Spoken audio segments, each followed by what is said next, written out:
Today, I'm going to be talking about something really upsetting. It involves sexual abuse. If this is not something that you want to actually watch, that's okay. I think it's important for the education to be out there on what's going on down in Greenville, South Carolina at the Rockstar facilities. Before I get into that, make sure to hit that subscribe button, follow along, where I will make sure your future injury case is protected. Rockstar facilities. Rockstar is a powerhouse cheerleading facility in Greenville, South Carolina.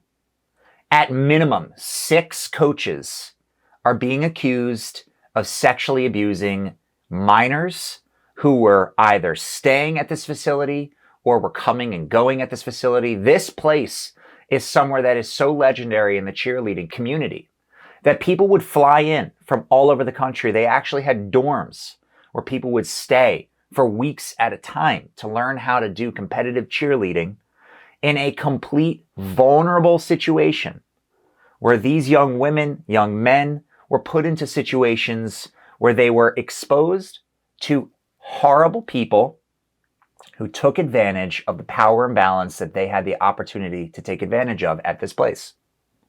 At minimum, 6 coaches are being accused as being a part of this insider scheme to sexually abuse cheerleader participants who would stay at this facility. Now, why does this bother me so much?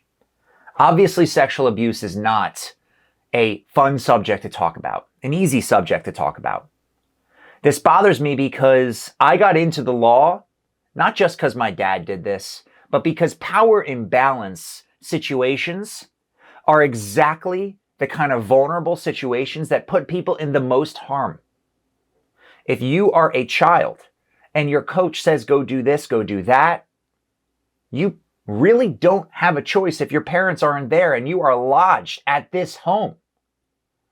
This was a scheme to put children in preventable harm. If you are a parent and you are grappling with this situation, whether you should do something about it or not, you are now in the position to prevent future harm for other young children. And if you don't do something, you are also an enabler as well. Now, this is a very upsetting situation.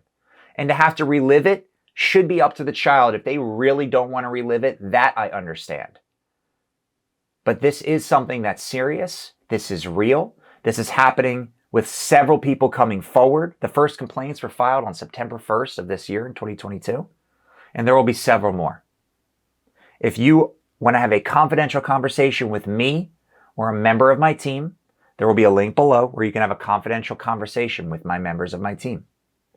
We are going to help find representation for those who have been affected by this, because this is exactly why I became a lawyer, to protect those who are victims of a power imbalance like this.